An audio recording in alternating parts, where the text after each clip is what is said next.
Buen mediodía para todas, todos y todes. Bueno, hoy me dejó el Rodri porque está en sus merecidas vacaciones y descanso y tenemos una conductora invitada, pero que está llegando un poquito tarde. Mica está ya llega.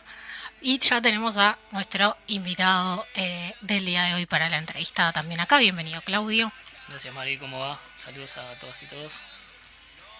Bueno, tenemos hoy entonces la entrevista con Claudio para conversar un poco de lo que vienen siendo la realidad de las jóvenes uruguayas en estos 2 años de gobierno de la coalición de derecha. También hablar un poco de los desafíos que tenemos para este año mientras llega corriendo Mica. Ahí llega con su mate, su tapabocas. Por supuesto hay que cuidarse. Se están rebrotando los casos, van aumentando y por más que estamos casi todas vacunadas, hay que seguir dándose las dosis si no tienen ya las 3 dosis, seguir usando tapabocas, seguir cuidándose.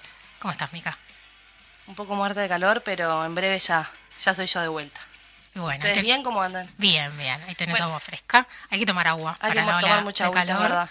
Es Es una de las noticias que teníamos para hoy, así que ya podemos ir arrancando con eso mientras Mica respira.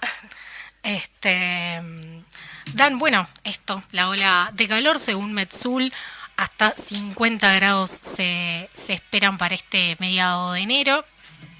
Si bien puede el pronóstico arrojar valores dudosos, el riesgo de calor extremo es algo real, así que hay que cuidarse, intentar estar frescas, tomar mucha agua es importante, andar por la sombra y no salir a la playa a estas horas del día. De acuerdo con el observatorio brasileño, la semana entrante será récord históricos de calor. En Porto Alegre proyectan temperaturas sucesivas de hasta 47 grados, mientras que se prevén máximas cercanas a los 50 en Río Grande do Sul, Argentina Central y Uruguay para finales de la próxima semana. Igual yo te digo, prefiero eso que el frío, no sé. Yo también. Yo soy team verano siempre. Siempre. Siempre. Aunque me quede sin aire, aunque no pueda, viste, nada, team verano siempre. Perfecto. No sé si quieres ir con otra noticia. Bueno, cómo no, Mari. La diaria. Teatro con entrada libre desde este lunes en Montevideo. Montevideo de las Artes ofrece funciones gratuitas durante todo el mes en salas y centros culturales de distintos barrios de la capital. Con la exhibición de Frida Kahlo, Viva la Vida, dirigida por Gerardo Bugarín, a las 20:30 en la Sala Verdi, comienza este lunes una nueva edición de Montevideo de las Artes, el festival de teatro de la ciudad que ofrecerá 97 funciones de 26 espectáculos, todas con entrada libre, en distintas salas y espacios culturales. Toda la programación organizada por salas se puede ver en página de la Intendencia de Montevideo. Se recomienda consultar en cada sala qué procedimiento es el mejor para asegurarse el lugar antes de que se complete el aforo. Así que muy bueno, tenemos... Sí, vi también hay cine, Hay cine, al ¿verdad? aire libre, hay Es varias cierto. funciones, hay una que es la teoría de los vidrios rotos, Sí. creo que es una que además anda por ahí por los festivales europeos compitiendo, así que verdad. está bueno que la Intendencia tenga estas movidas de acceso La a la verdad que cultura. sí, siempre que llega el veranito, siempre estas cosas están buenas, incluso para la gente que no puede salir, como nosotros, ¿no? Que se tiene que quedar en Montevideo, que está trabajando. Así que nada, eso es muy importante que la gente lo sepa también que lo puede hacer. Exacto. Bueno, acá El País dice que el laboratorio Adgen presentó denuncia por venta online de falsos test PCR con resultado negativo. En un perfil de Instagram se ofrecían test falsos que se entregaban en el día. El Ministerio de Salud Pública fue informado de esta situación. En un perfil, luego fue borrado, por supuesto, ofrecían test PCR con resultado negativo que eran entregados en el día, informó la periodista Valentina La Rosa, y desde el laboratorio confirmaron la situación y explicaron que se dio durante el fin de semana, por lo que hicieron denuncia en una comisaría y notificaron al Ministerio de Salud Pública. El perfil de la red social de Instagram cobraba a argentinos, Bárbaro. era solo para argentinas. Ahí va. Le hacían un PCR con resultado negativo para que pudieran venirse igual de vacaciones y traernos más COVID. Perfecto. Sin Igual, problema. y lo mismo con las colas de las vacunas, ¿no? Porque vi un tuit de colas de vacunas que esto no se puede creer que venían a vacunarse. En realidad está tratando de personal de salud. Incluso en Argentina hay un video de una mujer que la destratan totalmente todo el tiempo diciéndole, no, y si no servís para esto, para estar 20 horas parás, no trabajes en la salud. O sea, el nivel al que estamos llegando, ¿no? Sí, no, una cuestión de que, no, porque son turistas no se les puede atender. El tema no es ese, el tema es primero, te hubieras vacunado en tu país, que además tienen mejores vacunas que acá. Y, o sea, mínimo trata bien a la gente, ¿no? Es como está. Pero esto ya es, bueno, había también, ¿no? Como se estaba asumiendo que este rebrote de casos, varios contagios podrían haber sido de turistas argentinos que vinieron y bueno, quedó comprobado que efectivamente muchos venían con test falsos de no tener Divino, por COVID. suerte. Seguimos, Mari. Dale. Brecha. No estaban tan mal. El gobierno usa las fortalezas de las empresas públicas y contiene las tarifas de cara al referéndum. El año comenzó con ajustes en el precio de los servicios públicos convenientes para la imagen del gobierno, que los definió como moderados o neutros. Alejado de los prometidos criterios técnicos, el Ejecutivo resolvió congelar los precios de los combustibles y la telefonía e incrementar por debajo de la inflación los de la energía eléctrica y el agua, a cuenta de revisiones previstas para después de la batalla del referéndum. El ataque a las empresas públicas, que volcaron recursos extraordinarios a las arcas del Estado y contribuyeron a bajar el déficit fiscal, también se ha moderado o neutralizado, aunque persiste el desinterés por invertir en la infraestructura que posibilita esas ganancias. El aumento tarifario en su conjunto supera el de los salarios.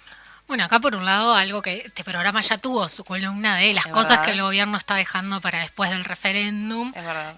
Bueno, una de ellas es el gran aumento de tarifas. Igual no es menor el detalle final, ¿no? Que el aumento sigue siendo superior al aumento del salario. Por lo tanto, sigue habiendo pérdida del salario real para las trabajadoras del país. Exactamente, ¿no? Y bueno, el tema del ataque a las empresas públicas, yo que lo vivo un poco en carne propia también con los compañeros de SUTEL, bueno, ahora el 12 de enero se anunció que empieza la portabilidad numérica, ¿no? Habiendo nosotros presentado recurso, incluso diciendo que todo lo que tiene que ver con el gasto que se va a hacer en eso, sin siquiera saber en el referéndum si va a ser aprobado o no.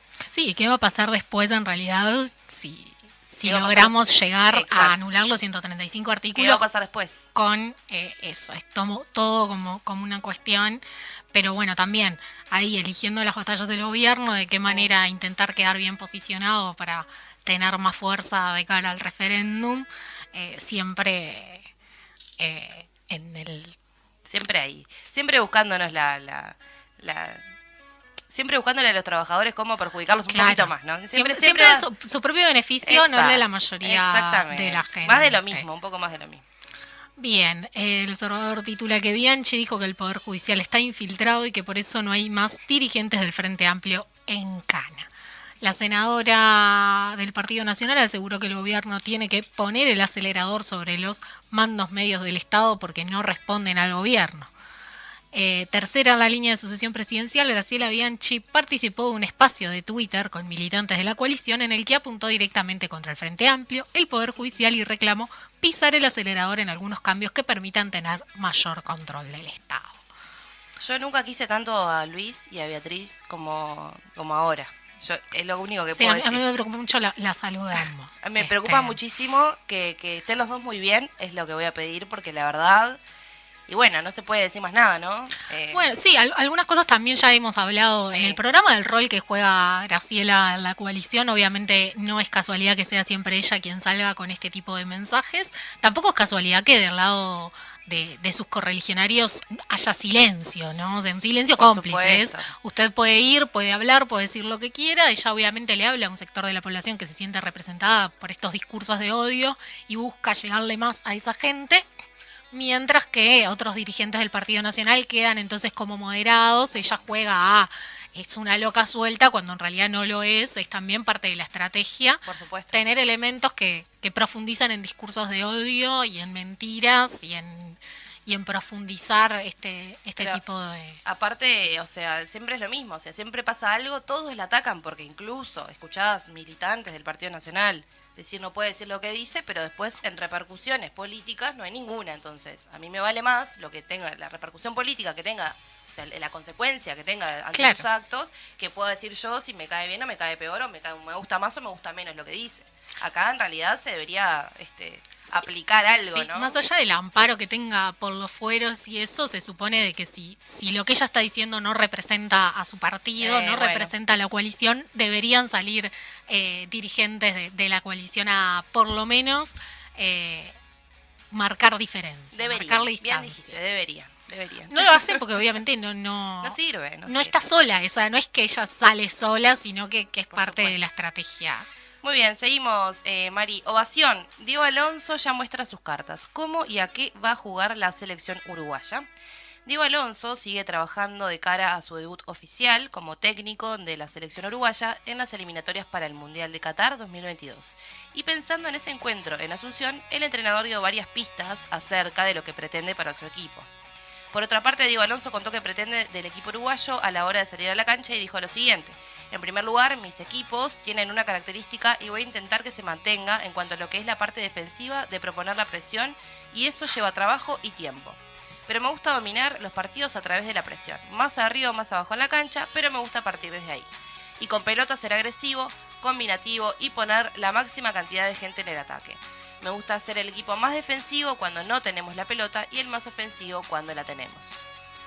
Bueno, desearle mucha suerte, porque en realidad lo que nos va quedando es esperanza en la selección uruguaya. Sí, ya tiene los reservados para estos partidos de las eliminatorias con un par de personas que la gente se tuvo que poner a googlear, a ver quién era. Está ese con el apellido súper raro. Sí, que hay es muchos arquero. con COVID también, o sea. Sí, hay muchos con COVID, muchos lesionados, ya dijimos el otro día, algunos escapados de la justicia, pero bueno. Ah, es verdad, cierto, me había olvidado ese detalle. ¿Viste cómo pasa una semana y vos hay cosas que borrás? Sí. Es increíble, ¿no? Bueno, sigue, supongo que Nández sigue en Italia con COVID. Y debe seguir, sí, no va a venir por acá ni de visita.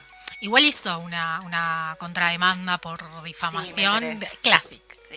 Pero Classic más de lo mismo, jugada, ¿viste? ¿no? Sí, seguro. Era obvio que lo ibas a hacer. O sea, ya está. Pero bueno, obviamente no está citado. No, por supuesto, menos mal porque viste que acá siempre puede pasar, te sorprenden con todo. Sí, yo creo que ahí en realidad juega más el tema de que ya está la justicia en el medio que la ética y la moral. Es verdad. Pero bueno, veremos a ver cómo van estas eliminatorias. ¿Cómo avanza? Esperemos entrar, no sé, por lo menos. Yo dudo. O sea, si yo creo que teníamos pocas chances. Viste, ganar un partidito igual. Ya está. Yo creo que si teníamos pocas chances cambiar a un técnico a último momento. No, Aparte, y más cuando te viste a la selección 2 meses, tipo a los jugadores esperando a ver porque no definiste el técnico. Porque si vos me decís, la verdad. al otro día tenías un técnico, bueno, está todavía. Pero bueno.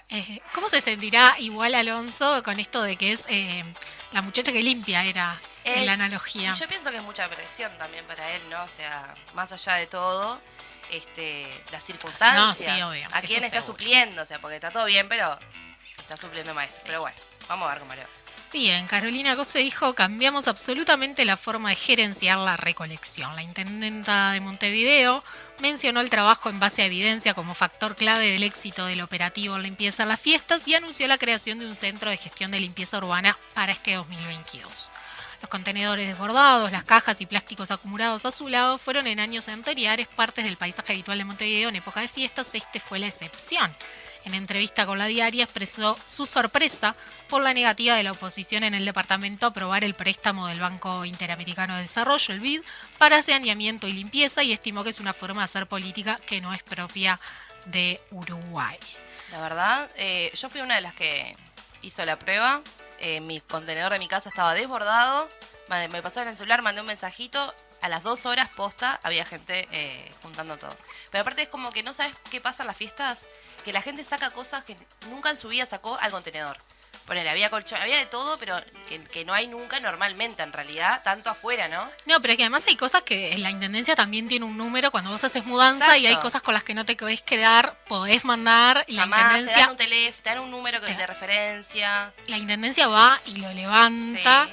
Medio que ni siquiera tenés que esperar a la intendencia. Le pones un papelito con el número de referencia que te dan, lo dejas en la puerta de tu casa y mientras seguís haciendo la mudanza, pasan, lo levantan y siguen. Sí.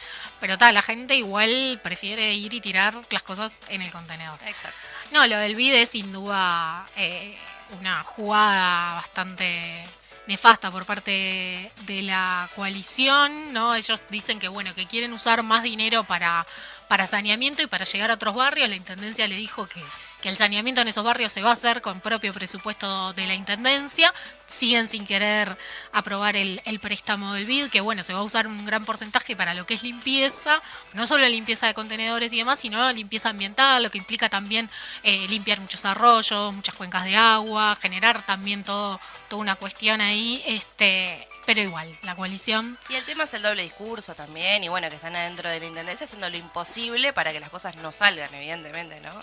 Pero bueno, está. Sí, el tema también ahí es que la limpieza se ve y el saneamiento no, Exacto. entonces por ahí pasa también el problema. Por supuesto. Pero nada les sirve porque en realidad lo que ellos estaban exigiendo, que era bueno el saneamiento para esos determinados barrios, la Intendencia dijo que lo iba a hacer con presupuesto propio, siguen sin votar el BID, el préstamo del BID que tiene ahora las primeras semanas de febrero el límite de tiempo, y bueno, la respuesta desde el gobierno nacional fue encargarle un estudio a Rafo, porque nadie Bárbaro. sabe por qué. Hay que darle algo para hacer. Claro, para que no se Básicamente. aburra.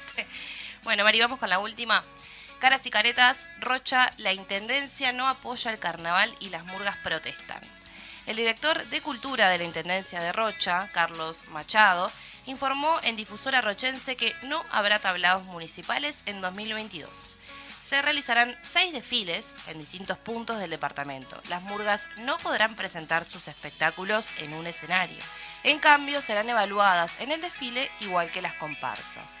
En el escenario planteado por Machado, las murgas serán juzgadas por cómo desfilan y de acuerdo con eso serán repartidas en categoría A y B. Recibirán determinada suma de dinero. El problema, plantear las murgas, es que el baile y el desfile no son parte de lo que una murga hace. Se preguntan cómo un jurado va a juzgar el trabajo de todo el año de los conjuntos por lo que ve en la calle, cómo van a evaluar a una murga que no canta. Para Castillo, integrante de Palo Murga, simplemente no quieren aportar absolutamente nada para este ámbito de la cultura. Bueno, nefasto, ¿no?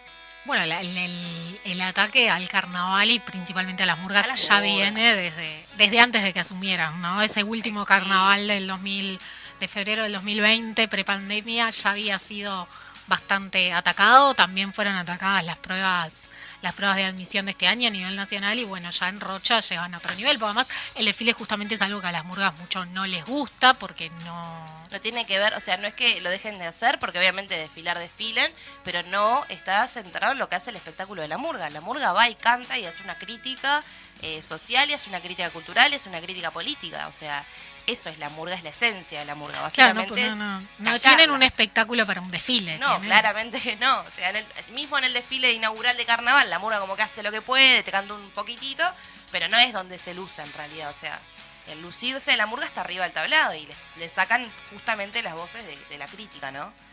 Sí, es como con toda expresión cultural que no se adecua a lo que este gobierno quiere, buscan maneras de callarlas. Sí, básicamente. Sí. Así que bueno, veremos cómo se soluciona. Yo justo el sábado estuvimos en un evento en Atlántida por el Sí. Estuvo muy bueno, también Vi estuvo mucha gente, ¿no? Mucha gente. Estuvo Sociedad Anónima, que justo hablaba de este tema, dijeron que habían ido en realidad hasta Rocha y que bueno, que les negaron también actuar, y que se pusieron a actuar en la calle, que les dijeron que les iban a echar.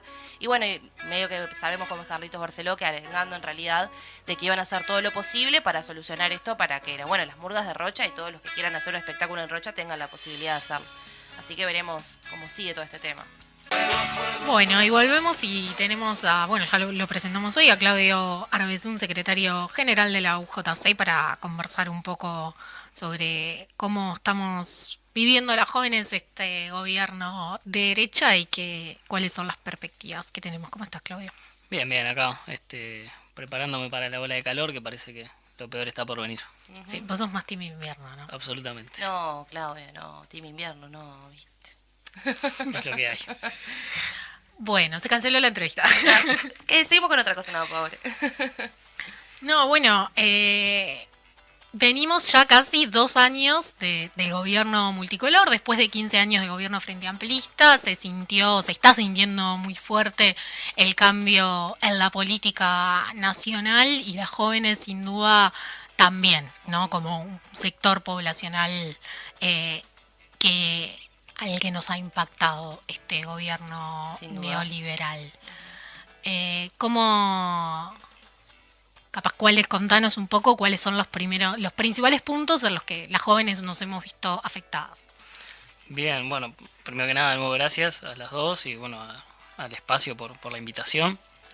Creo que nosotros decíamos desde un comienzo, antes incluso de la asunción del gobierno de la calle Pou, que lo que se venía era un proceso de ajuste. de ajuste neoliberal, que básicamente consistía en generar determinadas políticas públicas que transfirieran recursos, digamos, de los sectores trabajadores, recursos que estaban en los salarios, recursos que estaban en las políticas públicas, hacia los Maya Oro, ¿no? Hasta le pusieron un nombre para poder identificarlos bien, porque nunca escondieron ni esconden, digamos, para quienes gobiernan. Y en su momento decíamos que había como 3 pilares básicos, digamos, del proyecto de ajuste y del proceso de ajuste. Uno era lo que iban a hacer con el presupuesto nacional, que se venía un recorte muy fuerte a las políticas sociales y fundamentalmente a las empresas públicas, como locomotoras del desarrollo, pero sobre todo como acceso a derechos, ¿no? Ustedes han hablado en varios programas del rol de Antel en la democratización de la información, el acceso a la conectividad, en el plan Ceibal, el rol de ANCAP aportando recursos soberanos, digamos, para el desarrollo de otras políticas públicas, etcétera. Por otro lado, lo que era la política salarial, nosotros decíamos que iba a haber un proceso de pérdida de salario real.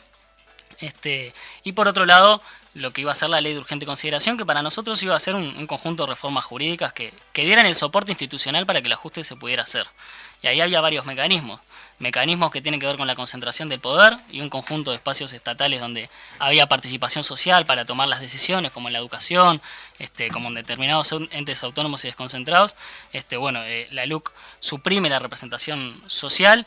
A su vez, genera mecanismos que pueden habilitar la represión, digamos, ante protesta o gestos de disconformidad por la sociedad que quiera manifestar su descontento con las políticas del Estado. Y por otro lado, un conjunto de herramientas jurídicas para el desmantelamiento del Estado y para soportar esas reformas presupuestales. Creo que la paradigmática es la regla fiscal, digamos, que impide que el Estado pueda destinar recursos necesarios y con un criterio de flexibilidad coyuntural, digamos, en función de las necesidades de la gente. Eso era como nuestro parámetro y creo que todo eso lamentablemente se fue desarrollando y que además tuvimos, y repito, lamentablemente, una pandemia de por medio ni bien iniciado el gobierno de la coalición. Y la pandemia creo que esto lo puso de más manifiesto, porque a lo largo del mundo la pandemia colocó sobre la mesa el rol que tiene el Estado para hacer frente a las necesidades del pueblo en general, pero sobre todo en estos momentos de situación límite, ¿no? La inversión en salud pública, la inversión en políticas sociales, la posibilidad de generar mecanismos que soporten la pérdida de empleo, sobre todo en el sector informal, todo eso se puso con una claridad muchísimo más fuerte sobre la mesa en el tiempo de pandemia y eso logró desenmascarar, digamos, el matiz que iba a tener este gobierno con mucha rapidez, y creo que sí se sintetizó cuando el presidente dijo en conferencia de prensa, cuando se habían destruido más de 50.000 puestos de trabajo en la actividad informal y otro tanto superior a 80.000 en los primeros 3 meses de pandemia en la actividad formal, y habían 100.000 nuevos pobres, el presidente dijo hay que cuidar a los Maya Oro, ¿no? Entonces creo que la pandemia es un hecho trágico, pero además puso con mayor claridad de manifiesto lo que estaba sucediendo. Bien, el año pasado, o sea, hubo al principio, capaz que en el 2020 parecía que la izquierda uruguaya y los movimientos sociales estaban como más todavía encontrando su lugar como posición frente al gobierno. El año pasado, sin embargo, creo que lo que fueron, la victoria de las 800.000 firmas y también las sucesivas victorias electorales colocan ya al movimiento popular uruguayo en otro lugar frente a lo que son las políticas del gobierno. ¿Cuál es la síntesis o cuál es la síntesis que se puede hacer de lo que fue el año pasado y esas victorias? Sí, nosotros creemos que en materia de lucha y acumulación, digamos, el año que terminó ahora, tiene que tener una síntesis positiva en la cabeza de todos nosotros y de todas nosotras.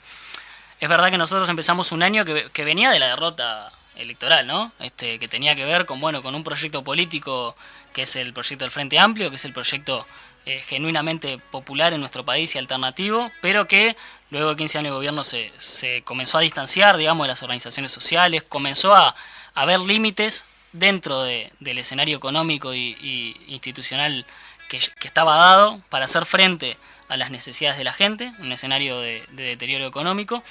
Eso generó que el proyecto político se distanciara progresivamente de las demandas y la posibilidad de hacer frente a esas demandas, y una separación, digamos, de las organizaciones sociales de las organizaciones políticas, digamos, que pudieran generar debate y una perspectiva que supere esa situación.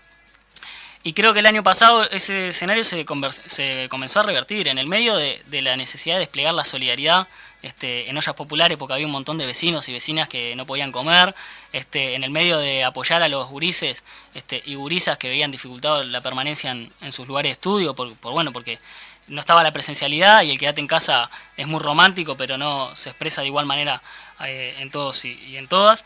En el medio de todo ese despliegue de solidaridad y de comunidad, de trabajo en comunidad, se tomó una decisión que creemos que para nosotros fue la central del año pasado, que es hacer cara a la lucha contra el carozo o parte del carozo central del proyecto de ajuste, por su forma, porque fue aprobada de prepo y sin debate social, y por su contenido, porque es efectivamente antipopular. Y se tomó la decisión de hacerle frente a eso con un proceso largo, y esto es mucho más que lo que tiene que ver con el formalismo de que fue el proceso largo para llamar a referéndum, sino que tuvo que ver con hacerlo saliendo al debate con la gente.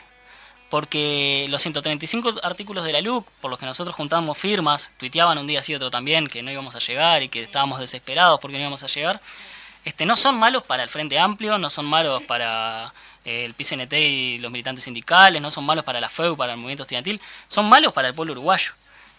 Porque si un gurí tiene hambre y se mete a una granja y roba 5 naranjas, que le puedan pegar un tiro por la espalda, que eso sea legítima defensa, es malo para la gente. Que te puedan desalojar de tu casa a pesar de ser buen pagador en tiempos récord, dejando a una madre soltera con hijos en la calle, sin posibilidad de agarrarse de ningún pincel, de ningún cable pelado, y que el Estado le pueda dar respuesta, es malo para la gente, no es malo para nosotros los militantes. Que saquen a los docentes del debate sobre cuál es el rol de la educación, es malo para la gente. En Uruguay nosotros nos jactamos de que la autonomía, digamos, y el hecho de que haya entes desconcentrados para la educación hace prevalecer los fines de la educación en función del proyecto de país por sobre los debates políticos, que puedan ir cambiando cada 5 años en función del gobierno de turno. Que la representatividad de los docentes en el rumbo que toma las decisiones del rumbo que toma la educación se vea disminuida, es malo para la gente. Entonces ese camino se tomó y creemos que es hiperpositivo. Positivo porque se llegaron a las 800.000 firmas, pero positivo porque el estado de ánimo, el nivel de participación, de fortaleza de las herramientas sociales y políticas, de diálogo entre ellas y de posibilidad de trazar una perspectiva distinta, porque no se trata solo de desnudar, digamos, el cariz antipopular del gobierno de derecha, sino de poder colocar otra alternativa sobre la mesa superior a la que ya hubo durante los 15 años de gobierno frente amplista, se ve fortalecido. Todo eso se ve fortalecido, y entonces también por eso creemos que esa lucha y el año pasado fue central, y los resultados se vieron durante todo el año. Cada vez que la militancia social se tuvo que desplegar hacia la lucha política, hacia la lucha por espacios institucionales, con todos los medios de comunicación en contra, con todo el gobierno haciendo campaña en contra, tuvo éxitos. Ganó la FEU en la universidad, excepto en 2 facultades, ganó en todas las facultades de la Universidad de la República, ganó el consejero estudiantil de formación en educación, ganaron los sindicatos docentes. La punta de lanza del gobierno, de su política antisindical, de decir que los sindicalistas no trabajan, que no responden a los trabajadores, etcétera, mientras el gobierno los dejaba fuera del debate educativo, mientras el gobierno deja fuera a los trabajadores, no a los sindicatos, del debate educativo, mientras los expulsa de su representación en los espacios de decisión de la educación, el sindicato estaba haciendo frente a la rebaja salarial, a la pauperización de las condiciones de vida, y los trabajadores de la educación respondieron. Y ganó y recuperó el cargo que había perdido con la lista oficialista. Ganaron los trabajadores en el BPS, ganó la lista gremial en el sindicato médico. Todas ellas el gobierno y los medios de comunicaciones que trabajan para el blindaje desarrollaron una campaña férrea para triunfar, para obtener logros. Y durante todo ese año, a caballo, digamos, de la acumulación de todo ese proceso que creemos que tiene como eje central la juntada de firmas y el proceso de debate, diálogo y de trille, tuvo éxito, digamos, las organizaciones sociales, las organizaciones de izquierda, y bueno, eso hace que el año haya sido positivo en ese plano, ¿no? Después está todo lo que pasó con la situación sanitaria y los efectos que deja, sobre todo desde el punto de vista de la economía, la pobreza y el trabajo, que bueno, que obviamente no nos alegran para nada, y para eso estamos haciendo todo lo otro. Sí, sin lugar a dudas, yo estaba escuchando ahora cómo el raconto, ¿no?, de todas las elecciones que tuvimos en un mismo año, ¿no? Porque si yo no me olvido, esto fue todo en 2021. Lo que salimos todos y todas, bueno, de distintos puntos de vista, tanto desde la central del PIT-CNT, desde los gremios estudiantiles, desde todos los gremios en realidad que también estuvieron atrás del tema de las elecciones, lo que se salió a hablar, lo que se salió a decir, las cosas que tuvimos que tolerar también los trabajadores y las trabajadoras que dijeran, ¿no? Mismo de nuestras organizaciones. A mí me parece en realidad que es súper importante también hacer toda esa evaluación, sentarnos a hacer ese análisis para ver el futuro, pero quería saber en realidad desde la perspectiva también de la juventud, cómo encaramos este año que recién empezó, pero empezó bastante movidito, pero cuál en realidad, qué podemos ver de perspectiva. Creo que hay una perspectiva hasta marzo y después de marzo en adelante vamos a tener que ver qué pasa, pero saber eso también un poquito más. Sí, bueno, vos decías, ¿no? Hasta marzo creo que la perspectiva es ganar el referéndum, sí. Y que eso tiene un especial cariz juvenil, porque si los 135 artículos de la LUC son malos para el Uruguay, son especialmente malos para los jóvenes, porque en materia de vivienda, en general los que alquilan con situaciones más precarias o con inestabilidad laboral por detrás, etcétera, somos los jóvenes, porque la situación de represión y los avales que se dan para la discrecionalidad policial, que eso deja desprotegido a la gente y deja desprotegido incluso a los trabajadores policiales, porque si lo que se genera es una espiral de ascenso de la violencia en base a decisiones que toman burócratas en un escritorio, nos afecta a la democracia uruguaya, y en especial a los jóvenes que tenemos la posibilidad de movilizarnos y de expresar nuestro descontento, por suerte, porque el rol del Estado tiene un especial impacto en los jóvenes, en la educación y en el trabajo. Y en materia de trabajo, obviamente, como segundo término después de ese primer objetivo que es ganar el referéndum, es seguir movilizándonos por todo lo que deja la pandemia, ¿no? Yo veía algunos datos antes de venir de lo que procesa el Instituto Cuesta Duarte, digamos, del PIT-CNT, con el año cerrado 2020, porque el 2021 los datos de diciembre se están terminando de procesar para hacerse públicos. En el 2020 el desempleo global estuvo por encima del 10%, y en los menores de 30 años se acercaba al 25%, es decir, más del doble para aquellos que son jóvenes, digamos. Estamos hablando de que el 2020 cerró por arriba de 93.000 jóvenes que buscaban trabajo y no lo conseguían. Eso en un escenario de caída de la actividad, no en un escenario de aumento de la actividad, es decir, para ser desempleado, la condición necesaria es estar buscando trabajo, estar en la población económicamente activa y estar buscando, la población en edad de trabajar y estar buscando trabajo. En un escenario donde disminuye la gente que está buscando trabajo, el desempleo aumentó y aumentó más del doble para los jóvenes. Jóvenes que estaban en un 30% en la informalidad, donde se perdieron la mayor cantidad de los puestos de trabajo. Bueno, ni que hablar del el tema salarial, ¿no? Estamos hablando de 2 años continuas de pérdida de salario real. Hasta los fines del 2019, primeros meses del año 2020, el salario real creció y se mantenía a lo último con una desaceleración, fruto de que el índice medio de salario nominales aumentaba, por lo menos empatando lo que aumentaban los precios, el IPC, digamos, la inflación. Los 2 años de gobierno deja una pérdida de salario real importante en términos generales, y para el caso de los jóvenes con mucho mayor impacto, porque estamos hablando que casi el 19% de los menores de 25 años ganaban menos de 15.000 pesos. Y 50% entre 15 y 25.000 pesos. Es decir, el 69% de los jóvenes ganaban menos de 25.000 pesos. Obviamente esto tiene mayor impacto para las mujeres, en el interior, etcétera. Entonces esa es la segunda batalla. En los sindicatos tenemos otra tercera batalla, que es la estudiantil. Este año tenemos, porque no hay que olvidarnos que la vida sigue también con todo lo otro que estaba en la agenda. Hay rendición de cuentas. Es verdad, sí, claro. Hay que ver qué hace el gobierno ya con su magro presupuesto asignado a la educación en momento de rendición de cuentas. Si efectivamente hace reasignación de gasto para cubrir las necesidades de los estudiantes, proceso de rebaja de horas que hace que los trabajadores tengan que atender decenas de estudiantes más por grupo de lo que lo hacían antes, o no. Y bueno, y no olvidar, porque esto continúa, todos los dispositivos de solidaridad. Continúan habiendo un montón de uruguayos y uruguayas, de vecinos, de vecinas, de compañeros que están teniendo problemas de acceso a la alimentación. Continúa habiendo un montón de uruguayos y uruguayas que han caído en la pobreza y se mantienen. A mí me resultó bastante chocante hace algunas semanas, antes de que terminara el año, cuando la vicepresidenta salió a hablar y a festejar los resultados de pobreza del primer semestre del año 2021. Ya de por sí comparar un semestre con datos anuales es, desde el punto de vista metodológico, un poco limitado, pero estaba festejando que se habían reducido 50.000 pobres, digamos, con respecto al promedio del año 2020. Y eso es real.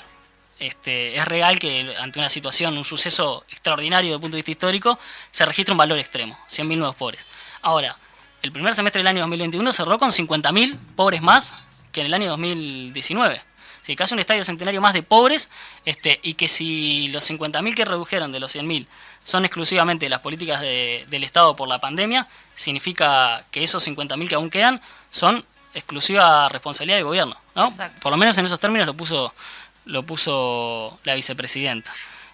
Obviamente con mayor incidencia en la pobreza juvenil, digamos, y de la adolescencia. Entonces creo que ahí hay cuatro ejes de trabajo: referéndum, la situación de los jóvenes trabajadores, la situación de la educación y los dispositivos de solidaridad que hay que seguir sosteniendo, que me parece que son centrales y que tienen un especial cariz joven, porque todos eso,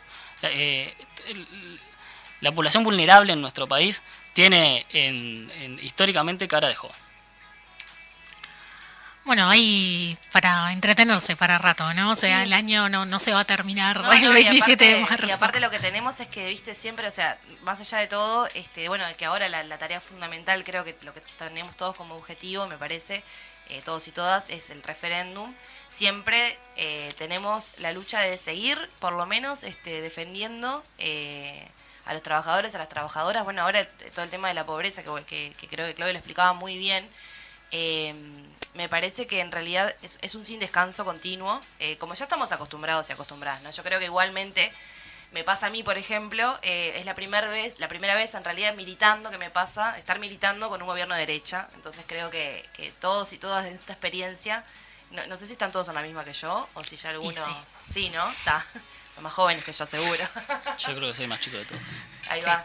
Bueno, también esta experiencia que no habíamos tenido nunca antes, ¿no? Me parece que, bueno, no está buena, pero hay que vivirla, y son cosas que nos van dejando también experiencias a nosotros mismos. Exacto. Bueno, muchas gracias, Claudio. Te invitamos a que te quedes a la columna de cierre, que ya lo tenemos a Fede, que vuelve por hoy con su columna. Así que vamos a una tanda comercial y volvemos.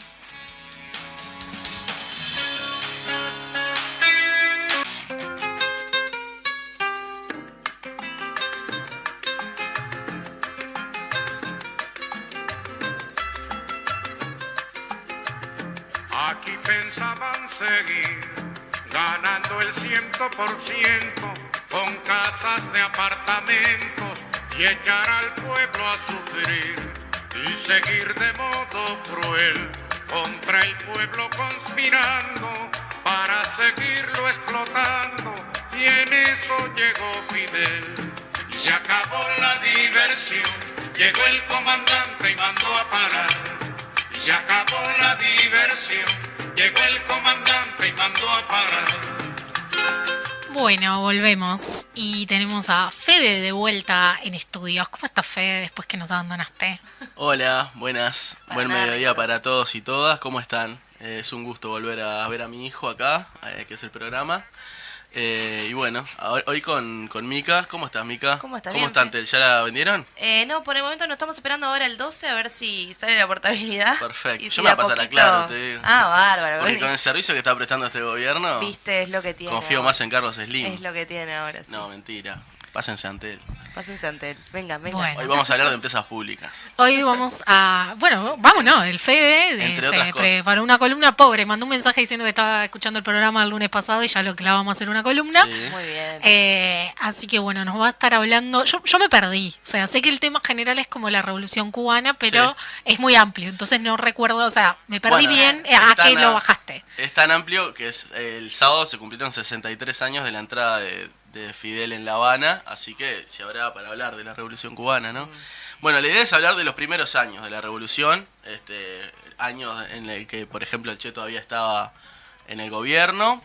Y bueno, los años más intensos, creo yo, aunque uno se pone a repasar y es todo intenso porque no paraban de pasar cosas. Es como el meme ese que hay de Alberto Fernández que dice, uy, ¿qué pasó ahora? ¿Qué pasó ahora? Bueno, esto es lo mismo, ¿no? O sea, no paraban de pasar cosas. Pero bueno, fue un proceso revolucionario muy intenso y la idea es hablar de las primeras medidas que toma la revolución, que es algo muy interesante, y un poquito, si nos da el tiempo, capaz, de una propuesta que hizo el Che como ministro, que no es muy conocida, que me parece que estaría bueno que fuera más conocida, la propuesta económica del Che, ¿no? Cómo reorganizar, ¿no? Que podría ser parte de una teoría de la transición, cómo reorganizar un Estado y una economía para construir el socialismo y para avanzar hacia el comunismo, que era lo que planteaba él. Pero bueno, vamos a empezar por el principio, ¿no?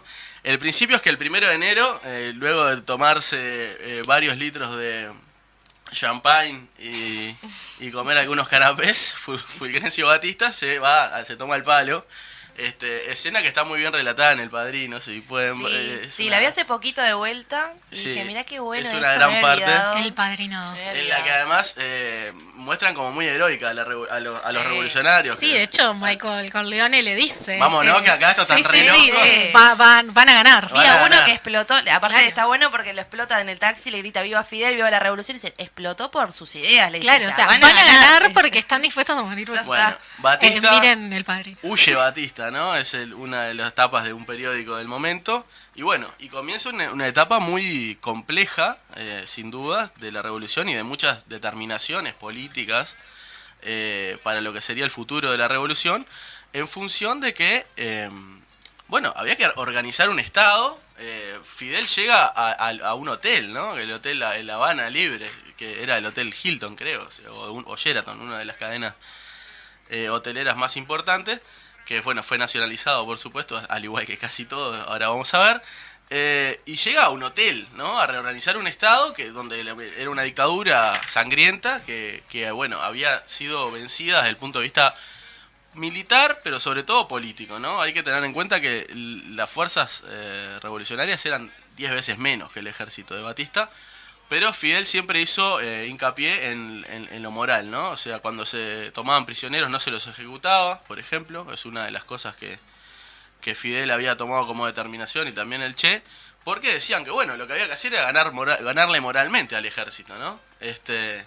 Después hubieron ejecuciones, ya vamos a hablar de eso también, pero sí, en ese momento lo que había que hacer era que se corriera la bola de que si nos rendimos no nos matan, ¿no? Y nosotros no vamos a morir por este dictador, ¿no? O sea, como en la lógica del soldado, que además eran guajiros, ¿no? O sea, como pasa muchas veces en muchos ejércitos, y acá también la gente de la tropa, los soldados son generalmente pobres, ¿no?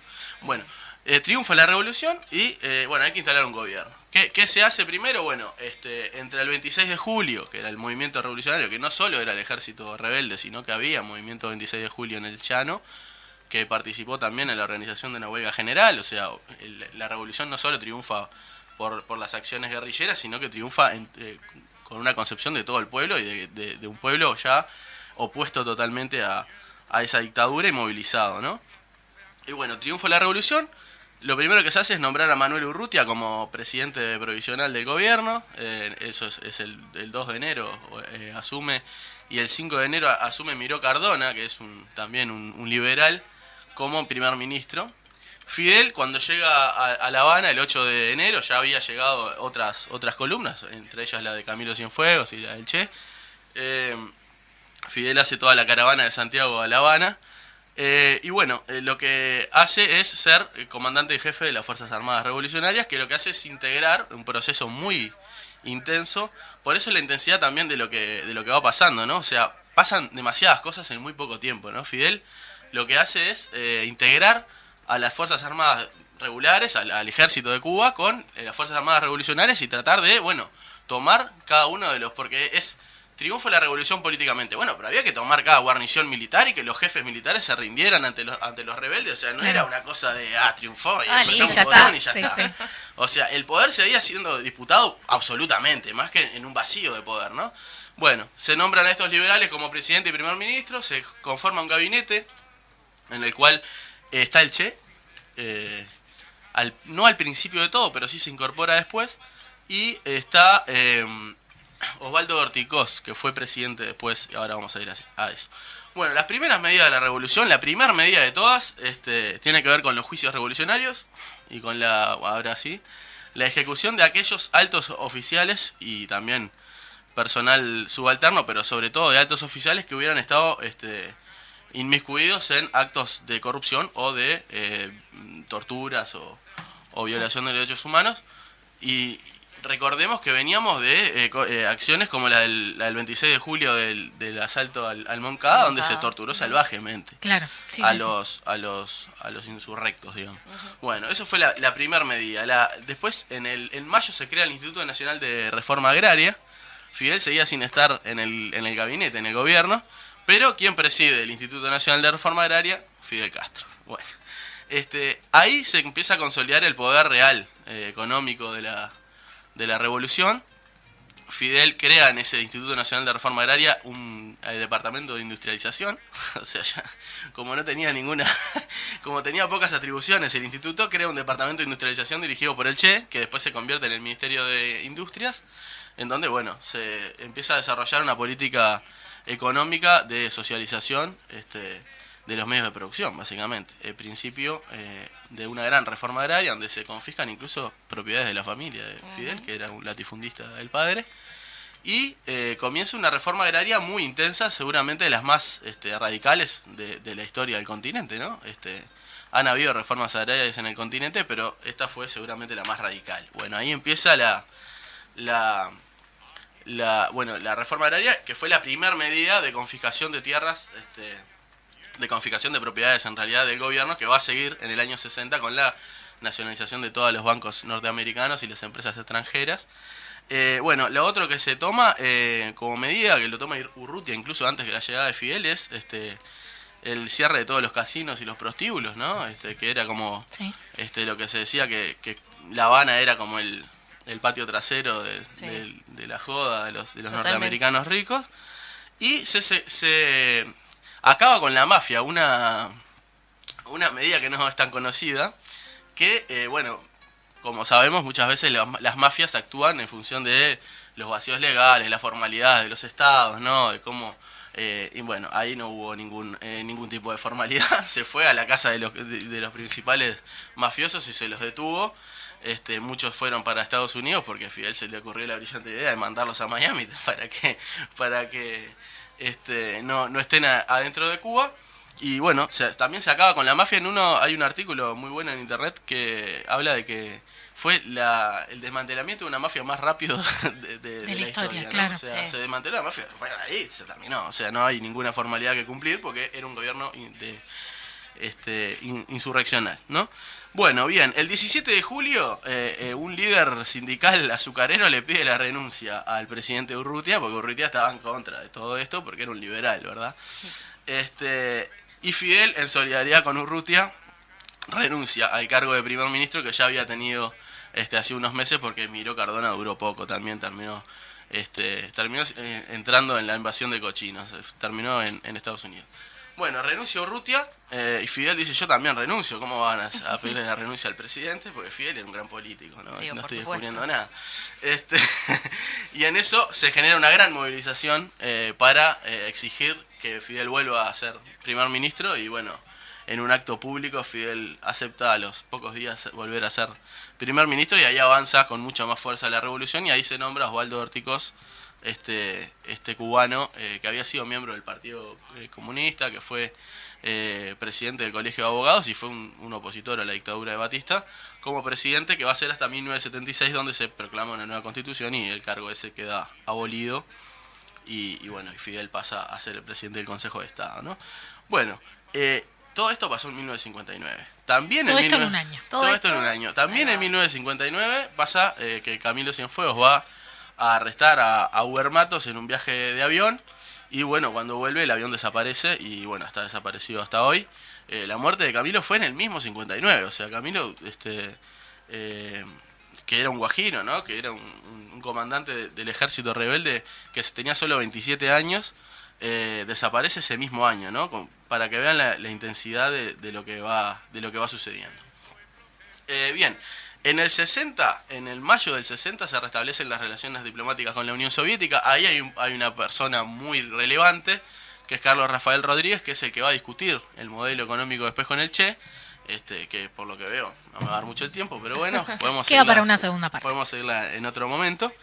Y bueno, el Partido Socialista Popular, que era el Partido Comunista de Cuba, que había sido miembro del gabinete de Batista en el 40 y pico, en el primer gobierno, que no veía con demasiada simpatía al principio al asalto al cuartel Moncada, por ejemplo, lo dijo que era la oposición burguesa, ¿no? O sea, había una cuestión también de subordinación de alguna forma a la política soviética. Bueno, había la Guerra Fría, ¿no? Con las complejidades que tenía, pero finalmente el Partido Socialista Popular se termina integrando al gobierno, apoya a Fidel en el 57. Fidel, para él era clave el apoyo del Partido Comunista, porque obviamente que sabía que las relaciones con la Unión Soviética iban a ser fundamentales. Y Raúl era del partido, ¿no? Raúl había sido de la Juventud Comunista, sí.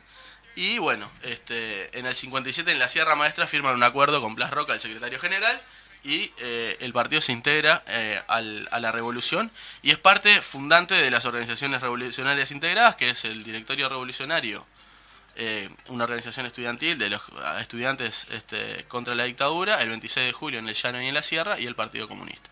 El Partido Socialista Popular, porque se le había cambiado el nombre tras una dictamen anticomunista del gobierno de la dictadura, ¿no? Que igual está ilegalizado, ¿no? Entonces, bueno, se crea el Partido Socialista Popular, el Partido Socialista Unido de la Revolución, se crea con el Partido Socialista Popular el 26 de julio y el Directorio Revolucionario. Eso es en el 62, pero antes, en el 61, se crean los CDR en septiembre del 60, en el 60 también empieza el embargo económico. En el 61, en el 16 de abril, se proclama el carácter socialista de la revolución, y el 19 de abril, ya sabiendo obviamente esta situación, es la invasión de Bahía de Cochinos, ¿no? En el 62 es la expulsión de Cuba de la OEA. En el 62 también Kennedy, en febrero, dicta el bloqueo total a Cuba, o sea que este año va a cumplir 60 años el bloqueo. Y en el 62 también, en octubre, es la crisis de los misiles. O sea, pasa todo esto, las leyes de reforma agraria, las confiscaciones, la muerte de Camilo, todos los cambios en el gobierno revolucionario, la reorganización, la invasión a Cochino, la crisis de los misiles, todo en 2 o 3 años, ¿no? Sí, o sea, sí. es muy intenso, es muy intenso. Y en el 63 y 64 se da esta polémica entre el Che y Carlos Rafael Rodríguez acerca de la construcción del socialismo. Y en ese año 1964 el Che habla en su famoso discurso en la ONU, que capaz que ahora vamos a poner al final, y bueno, quedará para otra columna.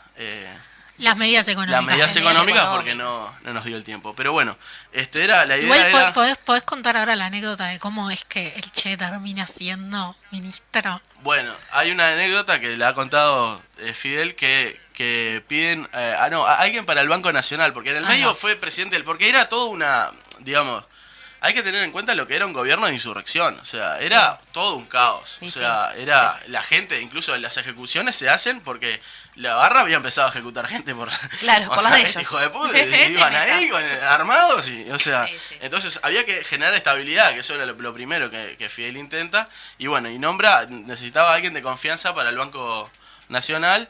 Y bueno, y pide un economista, ¿no? Y entonces el Che levanta la mano y dice, pero un economista. Dice, pensé que habían pedido un comunista, ¿no? Y ahí es que el Che asume que firma los billetes con esa firma famosa que es Che, que es la firma que de su seudónimo, digamos, que él hizo, por el desprecio que también tenía sobre el dinero. Y en eso vamos a profundizar en la siguiente columna, pero que es muy interesante, realmente. Bueno, vamos a ya hacer el cierre, así nos vamos con el audio del Che que nos dejó. Gracias, Mica. Gracias, Claudio. Gracias, Fede. Nos escuchamos el lunes que viene. Nos vemos. Muy bien. No hay enemigo pequeño ni fuerza desdeñable, porque ya no hay pueblos aislados.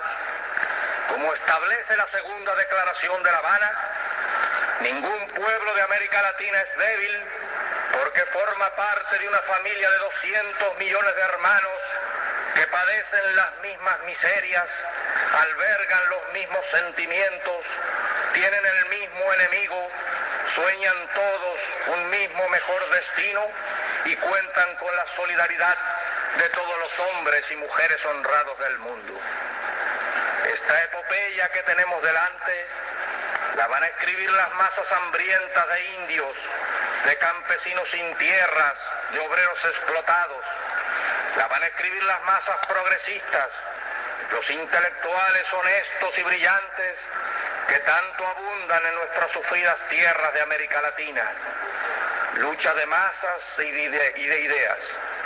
Epopeya que llevarán adelante nuestros pueblos maltratados y despreciados por el imperialismo. Nuestros pueblos desconocidos hasta hoy que ya empiezan a quitarle el sueño.